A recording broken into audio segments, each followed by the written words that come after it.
I wanted to create this quick lecture because OpenAI just released ChatGPT 4, and it has some interesting new capabilities and functionalities that I wanted to go over so that when you're going through this course, you know the differences between ChatGPT 4 and the previous models. So with that said, let's get into it. So if you're logged into ChatGPT and you have a Plus account, which is the only way you're going to be able to access this new model, and by the way, that's currently $20 a month, you're going to be able to click this drop-down menu up top, and I actually like this because it's going to show you the difference between the reasoning, the speed, and the conciseness of these models. So we have the legacy, which was the previous Plus model, the current default 3.5 model, which is really optimized for speed. So this is currently the fastest model if you want to get things done more quickly. If you have the Plus account, then ChatGPT 4 is going to be available for you, which is their newest, most advanced model that excels at tasks that require really advanced reasoning, complex instructions and understandings, and overall has way more creativity. So the reasoning has gone way up and the conciseness has gone way up, but the trade-off is the actual speed of the outputs has gone down. So that's something to keep in mind.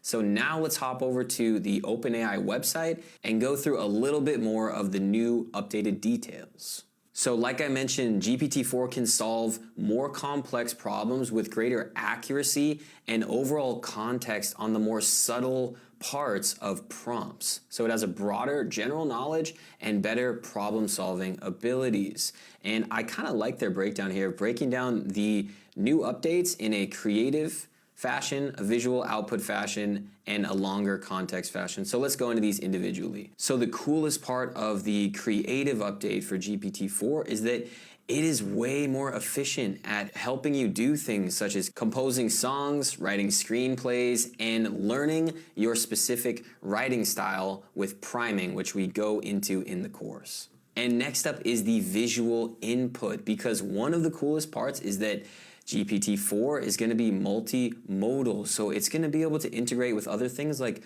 photos and in the future, audio and video. This functionality, I will say though, is currently in a testing mode and isn't available for public use, but what it can do is pretty cool. So you can feed it a photo and the input was, what can I make with these ingredients? And in the photo we have eggs, flour, and some other ingredients to cook with, and here was ChatGPT's output. There are many options of what you can make with these ingredients, but some possibilities are pancakes and waffles, crepes, French toast, omelets, quiche, custard, pudding, and that's pretty incredible that it's understanding the context of the photo and the context of the question and bridging those boundaries between photos and text like GPT-3 or the previous model could never do before.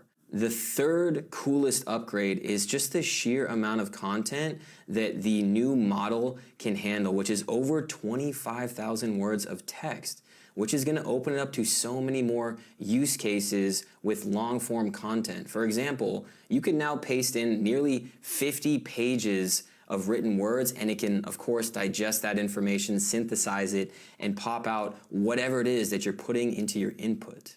The next big update is just the overall advancement in reasoning capability and its capabilities to just handle complex data. So if we look here, we can see GPT-4 outperforms ChatGPT by scoring way higher on approximate percentiles amongst test takers. So for the bar exam, the first ChatGPT was in the 10th percentile, so at the very bottom, and the newest version is at the 90th percentile.